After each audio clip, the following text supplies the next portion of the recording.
We were deeply devastated by the news of the passing of Pope Francis, a shepherd who devoted his life to making present the mercy and compassion of Jesus Christ. In his 13 years of pontificate, if there is one word that consistently appeared across his speeches, writings, and teachings, it is gaze. In many ways, Pope Francis can rightly be called the Pope of the gaze.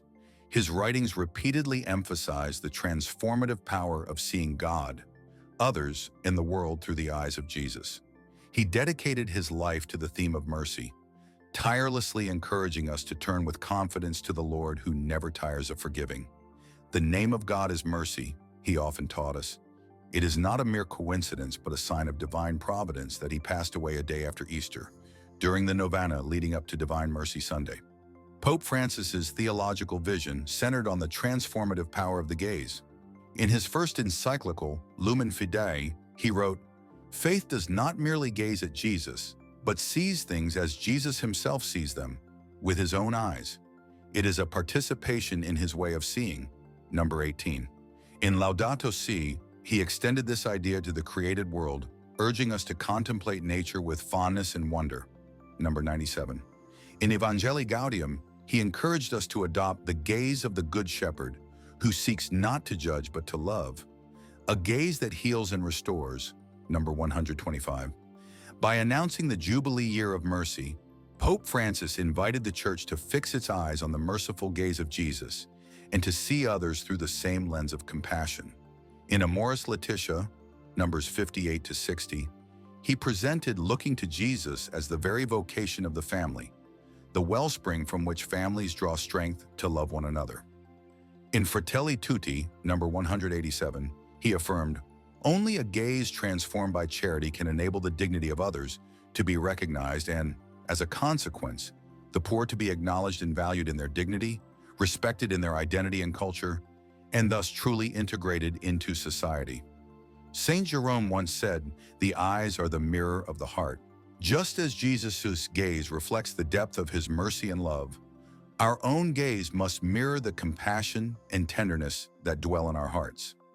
In his final encyclical, Dilexit Nos, numbers 39 to 42, Pope Francis beautifully developed this theme of the gaze. He recalled how Jesus looked at the rich young man, a gaze both loving and challenging, Mark 10:21. Jesus' gaze, Pope Francis wrote, penetrates the depths of the human heart, seeing beyond failures and weaknesses to the true dignity and potential of each person. He sees with profound compassion, as he did when he looked upon the crowds and was moved with pity, Matthew 9:36. And he notices even the smallest acts of goodness, such as the widow's offering of 2 small coins, Luke 21:2. Pope Francis also reminded us that Jesus learned this gaze from Mary, who treasured everything in her heart, Luke 2:19-51. We too are called to look upon others with the same attentive, merciful, and healing gaze, a gaze that does not condemn, but uplifts and restores. At the heart of Pope Francis's pastoral practice was a simple yet profound question. What would Jesus do if he were here today? His decisions and actions were shaped by this living discernment, seeking always to embody the presence of Christ in the world.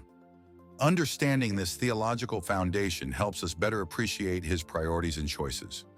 Rather than adopting an attitude of judgment or exclusion, he urged the Church and all people of goodwill to behold others with the compassionate gaze of Jesus, to see beyond appearances and into the sacred dignity of every human life.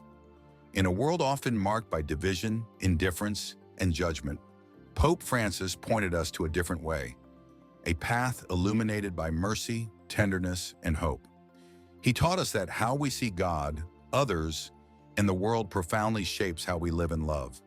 Pope Francis's tireless commitment to the poor, the marginalized, and the renewal of the Church will endure as his living legacy. He will be remembered as one of the greatest pastors in the history of the Church, a true servant of God whose life was a radiant testimony to the gospel he proclaimed.